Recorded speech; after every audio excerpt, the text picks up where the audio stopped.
ဘာလို့လဲငါတို့တော့မတွေ့ပြတာပြောကြတယ်နော်အေးဟာဒါနဲ့အိမ်တော်လေးပါလေးပြုတ်ဖို့စိတ်ကူးမရှိဘူးလားနင်ကလေဟာဝတ်ဦးချောင်းတစ်ချောင်းတွက်နဲ့ဝတ်တစ်ကောင်လုံးဝဲစရာလူလို့လားဒါနဲ့နင်ရအောင်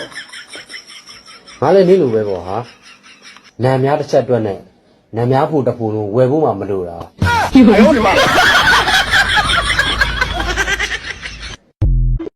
ရှင်မလဲအားရှိဒါပဲပွင့်နေတော့တာပဲခုဆိုကျမပြားနေပြီရှင်သိရလားဒီမိမဘာတွေပြောနေမှမသိဘူးဟုတ်တယ်လေအလုံးမလုံးပဲဒီဖုံးမဲ့ပွင့်နေတာခုကျမပဆိုင်ပြားနေပြီကိုကိုတဲလေးကိုချစ်လားချက်တယ်အရန်ချက်တယ်ပိုးစုံပတ်ဆက်ချက်တယ်ဟုတ်ပြီနော်ဘာမှမပူကြနဲ့ပတ်ဆက်မရှိသေးဘူးချဲထိုးထားတယ်ချဲပေါအောင်ဝယ်ပေးမယ်ဟယ်လိုမင်းအတန်လေးကတိတ်ချိုတာပဲကွာဘယ်သူလဲမသိဘူးအတန်ချိုမှာရောရုပ်ကလေးကလည်းချစ်စရာလေးကိုကျေးဇူးနော်ဘယ်သူလဲမသိဘူး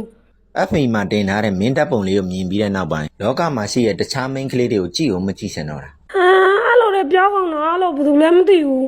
ဖြစ်နိုင်ကိုဘွားကြီးကိုပုံအပ်ပြီးတော့မင်းပြောသမျှနားထောင်မင်းစေရသွားမင်းထားရနေကျင်လိုက်တာကွာ Oh my god အဲ့လိုမျိုးစကားတွေတရားရောက်ကပြောလာခဲ့လို့ဆိုရင်သတိထားပါအမကြီး